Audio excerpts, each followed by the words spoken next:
Okey, so mari kita lihat kepada aktiviti yang pertama, mengkaji hubungan antara daya, iaitu simbol dia F dengan pecutan untuk jisim yang tetap. So kita ada 3 perkara tau. Yang pertama ialah satu objek yang berjisim M. Kemudian kita akan kenakan daya yang simbol dia F dan objek ni akan bergerak. Dan kita tengok bagaimana cara objek itu bergerak. Maka kita katakan objek itu akan mengalami satu pecutan yang simbol dia adalah A. Okey, kita baca ni ya. Rajah A menunjukkan satu daya F bertindak ke atas objek berjisim M. Apakah yang berlaku pada objek tersebut? Okey, jadi apa yang berlaku ialah objek akan memecut. Okey, so objek akan memecut. Kat sini objek akan memecut. Maknanya apabila satu jisim dikenakan satu daya, objek tersebut akan memecut. Okey.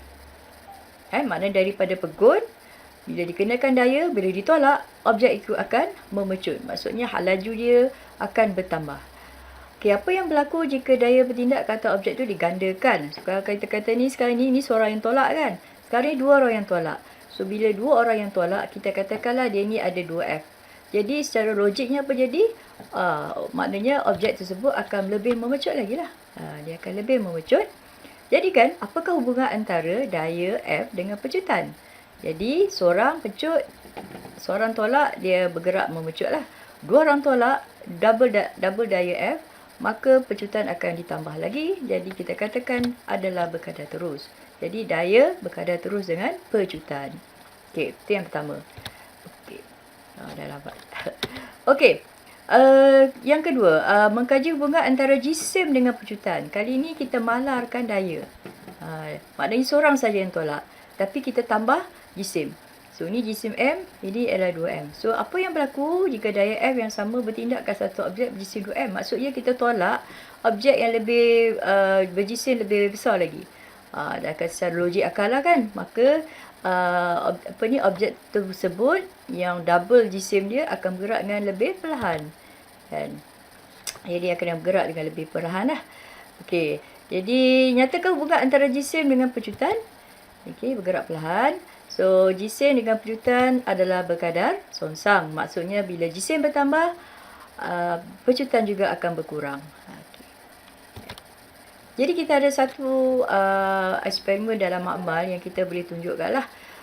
Mengkaji hubungan ni. Okey. Tadi kita buat secara logik kan, situasi yang logik lah. Kali kita buat eksperimen. So, apa yang kita buat ialah kita nak kaji hubungan. So, hipotesi kita ialah apa? Semakin besar daya, semakin besar pecutan.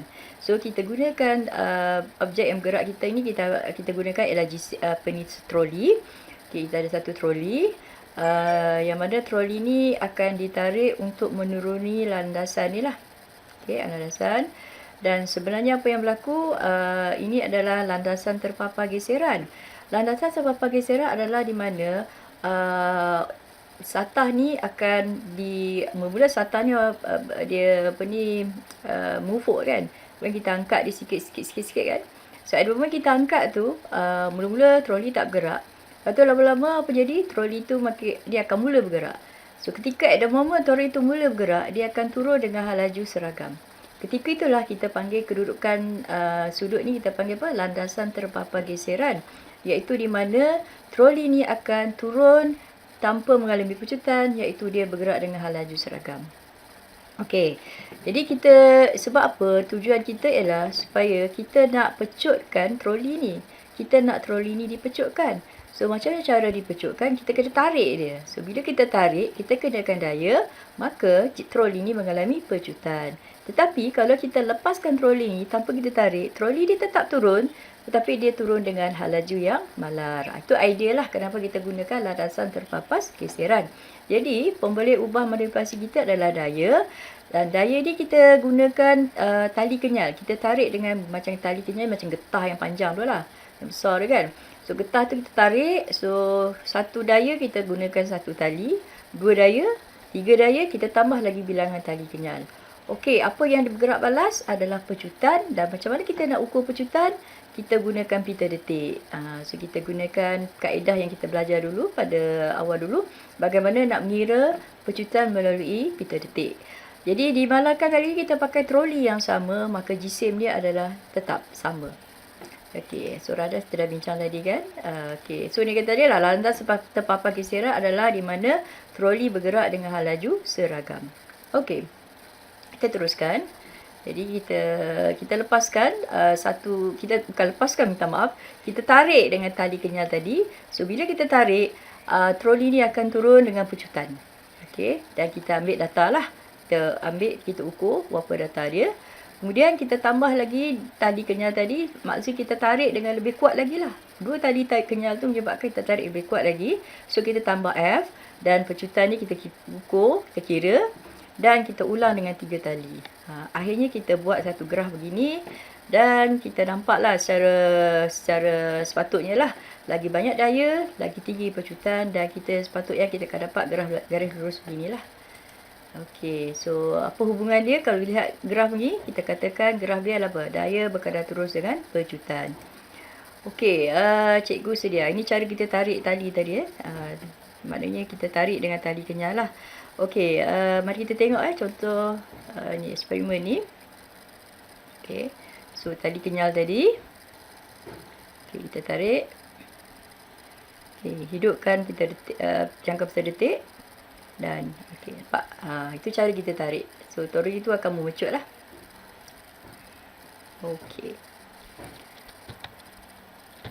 Okey, sekarang kita pergi pada aktiviti yang kedua, mengkaji hubungan antara jisim dan pecutan.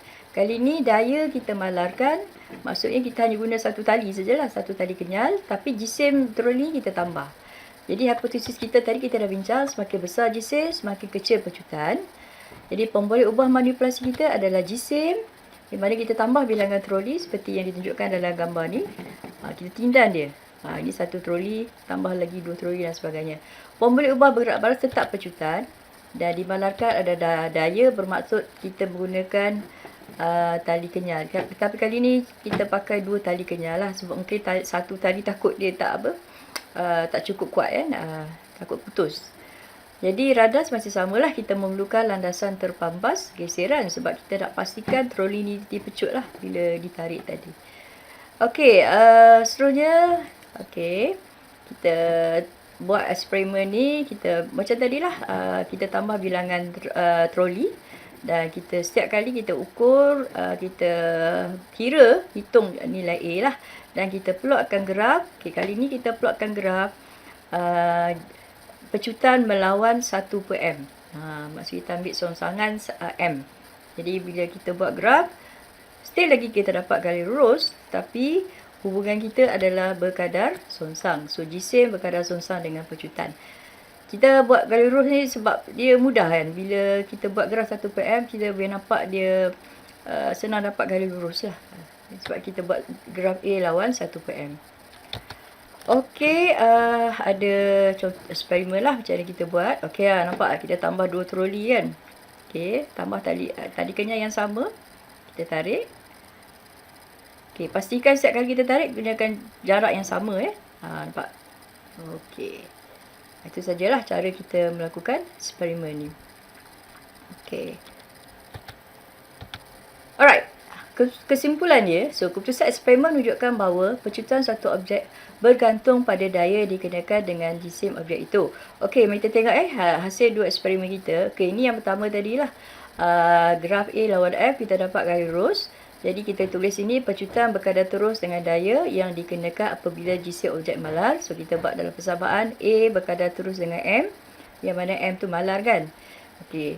Kemudian graf yang kedua, kita ada A dengan 1/m. Jangan sebut berkadar terus, tapi berkadar songsang. Maksud kita baca A berkadar terus dengan 1/m, kita baca A berkadar songsang dengan M. Jadi kita baca pecutan berkadar songsang dengan jisim objek apabila daya yang malar dikenakan. Jadi hubungan kita jadi A berkadar songsang dengan 1/m, F adalah malar. So kita gabungkan, kita akan dapat A berkadar terus dengan A berkadar terus dengan F berkadar songsang dengan M. Jadi kita dapat hubungan F, saya bawa M ke sini kan. Jadi F berkadar terus dengan MA. Kita dapat satu persamaan di sinilah. Tapi tak lengkap lagi sebab ini adalah apa? Berkadar kan, bukan sama. Jadi kita kena buat